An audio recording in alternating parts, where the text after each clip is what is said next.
बिस्मिल्लाहिर्रहमानिर्रहीम। अस्सलामुअलैकुम किसान भाइयों, खुशआमदीद।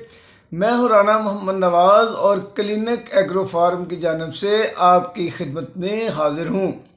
किसान भाई अक्सर सवाल करते हैं कि हम गंदम बिजाई के दौरान ज़मीन के अंदर डीएपी खाद नहीं डाल सके, क्या अब हमें पहले पानी के साथ डीएपी खाद का यूरिया के साथ मिलाकर छटा कर देना चाहिए। तो किसान भाइयों, इस सवाल का जवाब समझने से पहले मैं आपको डीएपी की साख्त के बारे में कुछ बताऊंगा, तो फिर आपको इस सवाल का जवाब समझने में थोड़ी आसानी हो जाएगी। डीएपी पानी के अंदर फौरी हल नहीं होती है। जो हम ज़मीन के अंदर इसको डालते हैं तो वो पौधे को अवेलेबल हालत में आने तक तकरीबन 7-8 दिन ले जाती है।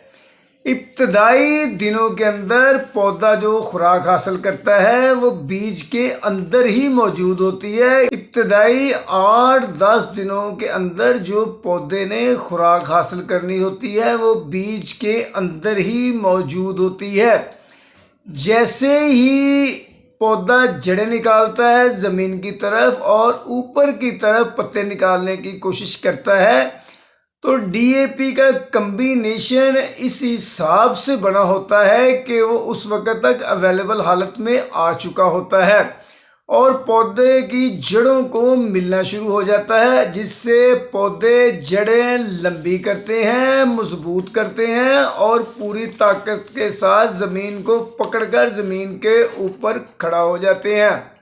पौधे की जितनी ज़्यादा लंबी जड़ें ज़मीन के अंदर गहराई तक होती हैं, वो उतनी ही ज़मीन के अंदर से खुराक और पानी को आसानी से हासिल कर लेते हैं। तो जो हम पहला पानी लगाते हैं वो तकरीबन 20 से 25 दिन की फसल को लगता है।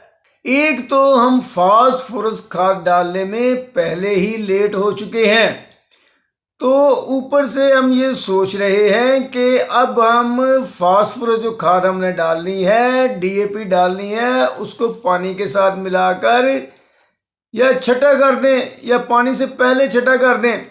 तो किसान भाइयों, डीएपी जो है ये अवेलेबल हालत आने में इसको टाइम लगता है। एक तो हम 25 दिन पहले लेट हो गए, अब 7-8 दिन हम अगर फिर लेट हो जाएंगे तो डीएपी जो पौधे को मिलेगी वो बहुत ज़्यादा अवेलेबल हालत में नहीं मिलेगी, ज़मीन की तह के ऊपर ही रह जाएगी।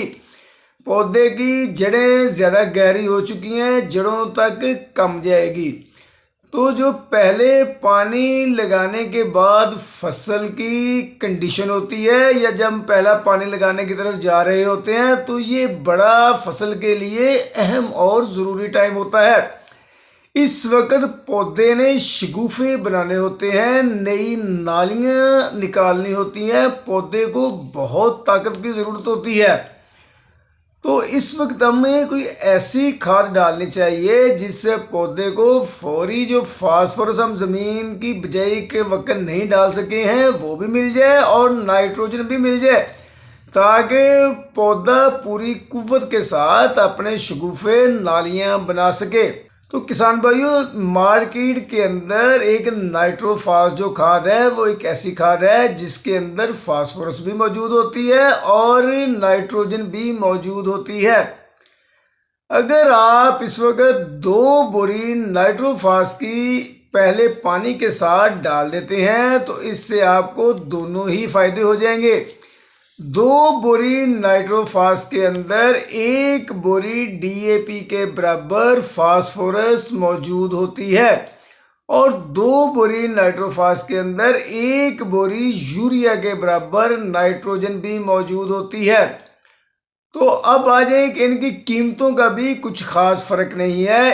एक डीएपी की बोरी के बराबर तकरीबन 2 बोरी नाइट्रोफास आ जाती है, तो इससे आपका कुछ खर्चा ज़्यादा भी नहीं होगा, बल्कि डीएपी के बराबर की कीमत में ही 1 बोरी आपको फास्फोरस की भी मिल जाएगी और 1 बोरी नाइट्रोजन की भी मिल जाएगी।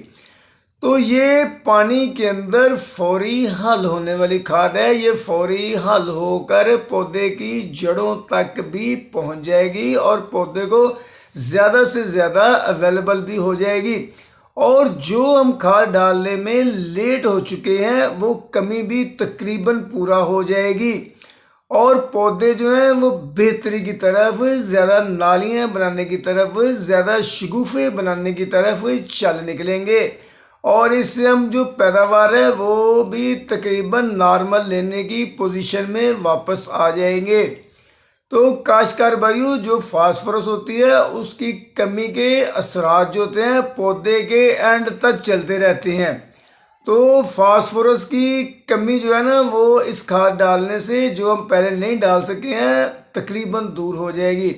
तो इसके साथ ही किसान भाइयों, अगर आपको हमारी ये वीडियो पसंद आई है तो प्लीज़ इसको लाइक और शेयर ज़रूर करें और प्लीज़ हमारे चैनल को सब्सक्राइब ज़रूर करें। अल्लाह हाफिज़।